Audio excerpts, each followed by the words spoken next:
Madame la présidente, mesdames et messieurs les présidents de commission, messieurs les ministres, mesdames et messieurs les rapporteurs, chers collègues.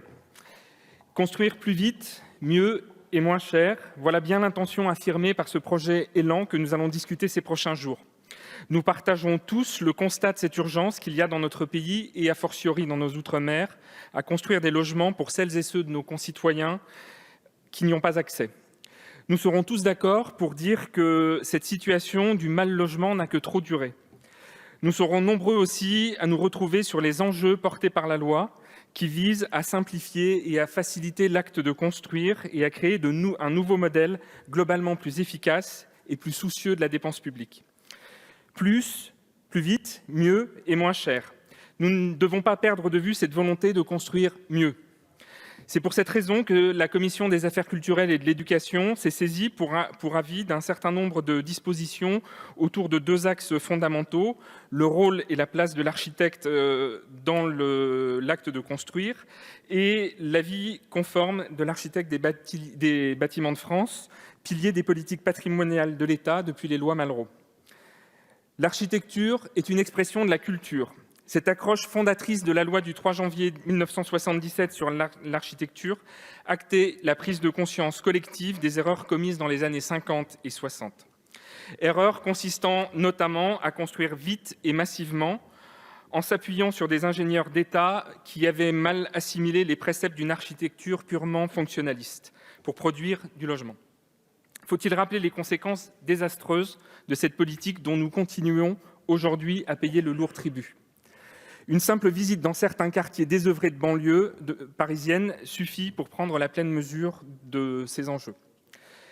L'objectif de ces politiques était pourtant légitime, construire vite, très vite, au risque parfois de construire mal.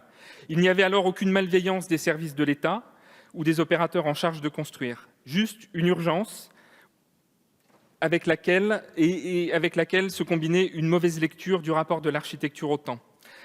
L'architecture est un art qui se rapporte au temps long. Elle structure l'espace et, ce faisant, elle structure notre rapport à la ville dont elle est la chair et notre rapport à l'intime dont elle est l'écrin. Elle est l'expression matérielle et primordiale de toute société humaine, depuis les huttes du néolithique jusqu'au gratte-ciel de Dubaï. Construire, ce n'est pas seulement empiler des briques ou couler du béton, c'est mettre ensemble. C'est créer une structure urbaine cohérente qui crée du lien, qui permet à nos concitoyens de s'approprier l'espace dans lequel ils vivent. Ne l'oublions pas, les mêmes causes produisant souvent les mêmes effets, gardons-nous de répéter les mêmes erreurs. Il est vain de dissocier l'architecture et l'acte de construire. C'est pourtant ce que nous nous entêtons à faire dans notre pays depuis des décennies. Ce projet de loi porte des dispositions utiles et innovantes qui doivent assurément permettre de simplifier l'acte de construire. Mais cela ne doit pas se faire au détriment de la création et de l'innovation architecturale. J'ai confiance, messieurs les ministres, dans votre volonté de ne pas sacrifier la qualité architecturale sur l'autel du plus vite et du moins cher. Mais dans cette logique du temps long propre à l'architecture, il me semble important de le rappeler, cet enjeu de manière plus explicite, et c'est le sens d'un amendement que je présenterai au nom de la Commission des affaires culturelles et de l'éducation. Vous avez conduit, mon collègue rapporteur l'a dit, de nombreux entretiens et mené de longues consultations pour construire ce texte et répondre concrètement aux blocages qui freinent aujourd'hui la construction de logements, et notamment de logements sociaux. Cette méthode est louable et elle a permis d'inscrire de nombreuses avancées dans ce projet de loi.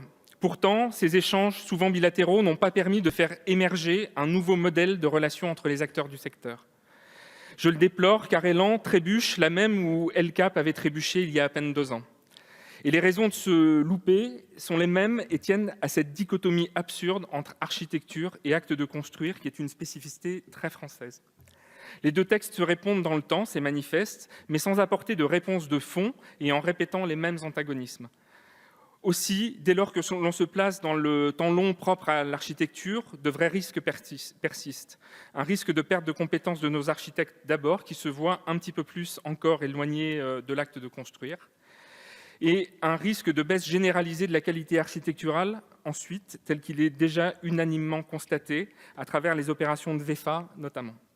Car la qualité architecturale ne se résume pas à une jolie façade, c'est une alchimie complexe, nourrie d'innovation, d'intégration urbaine et paysagère, de qualité environnementale et d'attention portée aux détails. Oui, ce texte regorge de mesures techniques utiles et indispensables. même. Mais il lui manque, selon moi, cette dimension culturelle pourtant tellement essentielle. Tout comme la loi El Cap avait en partie négligé la dimension économique indissociable de l'architecture. Il est encore temps de donner un peu de souffle à cet élan, et les amendements que propose la Commission des affaires culturelles et de l'éducation vont dans ce sens. Il ne s'agit pas de revenir sur les avancées promises par le texte, comme la suppression de l'obligation de concours pour les bailleurs sociaux. Les nombreuses auditions que j'ai pu conduire ont montré que ce système avait atteint ses limites et ne donnait plus véritablement satisfaction ni aux bailleurs ni aux architectes. Je rappellerai d'ailleurs au passage que lors des débats de la loi El Cap, la volonté d'exclure par décret le logement social du champ du concours était sans ambiguïté. Non, messieurs les ministres, il ne s'agit pas de cela, mais j'ai la faiblesse de penser que l'homme est ainsi fait qu'en l'absence de cadre assurant l'intérêt général, par facilité ou par atavisme, il en arrive toujours à privilégier son intérêt particulier. Et certains amendements portés par des groupes d'intérêt ne me font pas penser le contraire. Si le cadre de la loi MOP est assurément obsolète, rappelons-le, il date des années 80, une époque où l'architecture se faisait avec du papier calque et des rotrings, et aujourd'hui nous en sommes à l'ère du BIM. Il y a sans doute, malgré tout, une troisième voie entre ce cadre dépassé et l'absence de cadre. Vous m'opposerez qu'en l'absence de la loi MOP, c'est le droit commun qui s'applique, assurément, mais il n'y a qu'à observer le nombre de litiges souvent inextricables liés aux opérations de droit privé pour se dire que lorsqu'il s'agit d'argent public, il est parfois bon de préciser un peu les relations de responsabilité qui unissent les acteurs. Aujourd'hui, les acteurs du logement social trouvent leur équilibre économique dans un rapport au temps très différent de celui des promoteurs privés. En modifiant significativement les conditions de cet équilibre économique, nous nous exposons à un bouleversement des pratiques de ces opérateurs, dont certains pourraient être tentés de rechercher un bénéfice à plus court terme, jouant de dispositions introduites ici pour créer des effets d'aubaine et oublier un peu l'engagement social qui doit rester le socle de leur activité. L'architecture est un sujet complexe et passionnant, car au fond, la bonne architecture d'aujourd'hui sera le patrimoine de demain. Par elle, notre environnement quotidien acquiert une âme, fait sens, et c'est cette âme, ce sens que nous devons de transmettre à nos enfants. Cela m'amène à l'article 15 du projet de loi et à cette composante essentielle du Code du patrimoine qu'est l'avis conforme de l'architecte des Bâtiments de France. En proposant d'y déroger sur 2 points extrêmement précis, le texte vise encore une fois à débloquer des situations particulières. Nos concitoyens attendent depuis trop longtemps des accès aux réseaux numériques qui souvent leur font défaut. L'avis simple plutôt que l'avis conforme dans le cas des antennes de télécommunications trouve alors toute sa légitimité.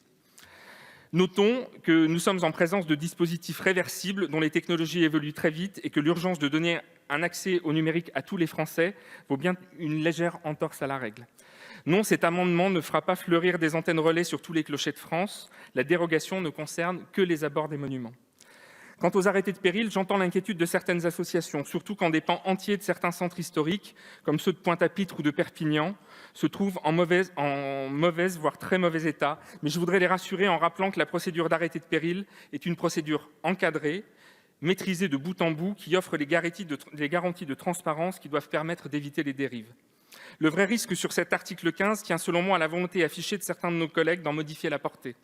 Je me permettrai ici de citer André Malraux, qui disait à cette même tribune en 1962 « Les nations ne sont plus seulement sensibles aux chefs-d'œuvre, elles le sont devenues à la seule présence de leur passé. Ici est le point décisif. Elles ont découvert que l'âme de ce passé n'est pas faite que de chefs-d'œuvre, qu'en architecture, un chef-d'œuvre isolé risque d'être un chef-d'œuvre mort. C'est le fondement même de notre politique patrimoniale et de la notion de périmètre aux abords des monuments historiques. Même si certains fonctionnaires de l'État ont pu se montrer parfois trop zélés ou obtus, au point que les élus préfèrent rompre le dialogue, faut-il pour autant mettre à mal un système qui a permis de sauvegarder l'identité de nos villages et de nos bourgs ? On pourra multiplier à l'infini les exemples où telle ou telle décision mal comprise et parfois peut-être mal prise aura crispé un élu. Mais doit-on pour autant s'affranchir du cas général au nom de cas particuliers ? Serons-nous assez fous pour nous laisser déborder par ces intérêts particuliers et mettre à mal un système auquel nous devons l'attractivité de nos villages, de nos bourgs, un système qui fait prévaloir l'intérêt général ? Alors que le Président de la République reçoit cette semaine à l'Élysée les acteurs de la mise en valeur de ce patrimoine, l'effet en serait désastreux. Pour autant, il faut agir et redonner toute sa place au dialogue avec les amendements de la Commission des affaires culturelles vont bien dans le sens d'une plus grande concertation en amont de l'avis des architectes des Bâtiments de France, en permettant à l'autorité administrative de préinstruire des demandes d'avis. Cette disposition a bien des vertus. Elle donne la possibilité aux élus d'agir et d'exprimer leur point de vue sur le dossier. Elle oblige le dialogue en inscrivant cette possibilité nouvelle dans la loi et devient une véritable compétence nouvelle. Oui, monsieur le député. La création d'un médiateur déjà inscrite dans la loi participe de cette même initiative. Vous l'avez compris, mes chers collègues, ce projet de loi doit être analysé à travers le prisme de ces différents rapports au temps, le temps long de l'architecture et du patrimoine, le temps plus court de l'acte de construire et du logement social, mais sans les opposer l'un à l'autre. C'est là l'erreur. Je conclurai en citant une nouvelle fois André Malraux, à qui nous devons tant et qui en dit beaucoup sur le rapport de l'homme au temps. Si la Joconde sourit, c'est parce que ceux qui lui ont dessiné des moustaches sont morts. Je vous remercie. Merci.